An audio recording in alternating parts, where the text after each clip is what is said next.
इनकी जो हवाई चुनावी वादे होते हैं उनकी भी सच्चाई समझने की कोशिश कीजिए। इनकी सरकार ने सिर्फ आपकी आंखों में धूल झोंकने के अलावा और कुछ नहीं किया। आज भी दिल्ली की सड़कों की वही बेकार हालत है जो 11 साल पहले थी। आज भी दिल्ली की हवा में कोई सुधार नहीं आया।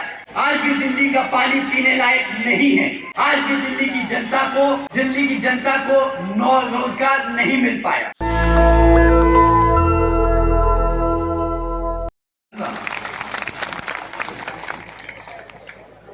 साथियों, अब मैं आपसे यहाँ विधानसभा आम चुनाव के संबंध में कुछ जरूरी मुद्दे आप लोगों के बीच में रखना चाहता हूँ।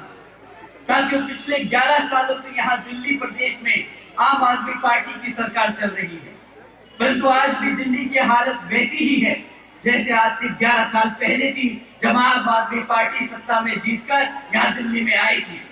आज भी दिल्ली की सड़कों की वही बेकार हालत है जो 11 साल पहले थी। आज भी दिल्ली की हवा में कोई सुधार नहीं आया।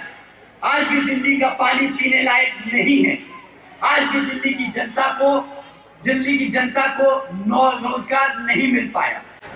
साथियों, पर इस बार आप सब वोट डालने से पहले इन जरूरी मुद्दों पे सवाल जरूर कीजिएगा और इनकी जो हवाई चुनावी वादे होते हैं उनकी भी सच्चाई समझने की कोशिश कीजिए।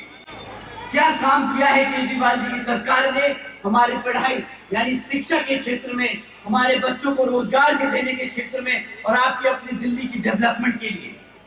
मैं यहाँ बैठे सभी से पूछना चाहूंगा, क्या क्या मिला आप लोगों को, आपके बच्चों को शिक्षा के नाम पे?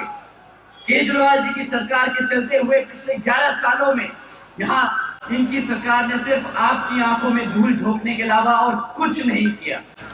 एक तरफ वर्ल्ड क्लास एजुकेशन देने का नाम वादा करते हैं, कहते हैं नए 20 कॉलेजेस बनाएंगे दिल्ली के प्रदेश में, और दूसरी तरफ 9th में फेल हुए बच्चों को जबरदस्ती ओपन स्कूलिंग बोर्ड में डालने का काम करते हैं, जहां पे हमारे बच्चे पास हो या फेल हो, केजरीवाल जी की सरकार को कोई फर्क नहीं पड़ता, क्योंकि national institute of open schooling में डालने के बाद ये बच्चे केजरीवाल जी की जिम्मेदारी नहीं होते। ये बहुत चोर के बोलते हैं कि जब से मैंने दिल्ली में सत्ता बनाई, जब से मैं दिल्ली की सत्ता में आया हूँ, तो मैंने अपने दिल्ली के स्कूलों में, सरकारी स्कूलों में बच्चों को पढ़ाने लिखाने का काम किया है। हमने एवरेज स्कूलों की बच्चों की पासिंग मार्क्स बढ़ा दिए। परंतु सच बात तो ये है कि केजरीवाल जी की सरकार की रिपोर्ट कार्ड में जब ये बच्चे ओपन स्कूलिंग में डाल दिए जाते हैं तो उन्हें ट्रांसफर स्टूडेंट दिखाते हैं। तो बच्चे जो फेल हो गए वो तो ये काउंट करते नहीं। जो बच्चे अपने आप से, अपनी मेहनत से पास हो जाते हैं, उसका श्रेय लेने ये जरूर वहां पहुंचाते हैं। सच तो ये है कि आज 40% से ज्यादा बच्चे 9th फेल हो जाते हैं, और एक बार फेल होने के बाद इनकी शिक्षा के क्षेत्र में आगे बढ़ने के लिए तकलीफें बढ़ जाती हैं। और आप सभी जानते हैं कि सरकारी स्कूलों में पढ़ने वाले बच्चे किस समाज से आते हैं। नेशनल दस्तक की आपसे गुजारिश है कि अगर इसको बचाना चाहते हैं तो नेशनल दस्तक को सब्सक्राइब करने के लिए रेड कलर के सब्सक्राइब बटन को दबाएं, फिर बेल आइकन की घंटी दबाएं। नेशनल दस्तक को बचाने के लिए बहुत जरूरी है कि हर खबर को शेयर करें, लाइक करें, कमेंट जरूर करें।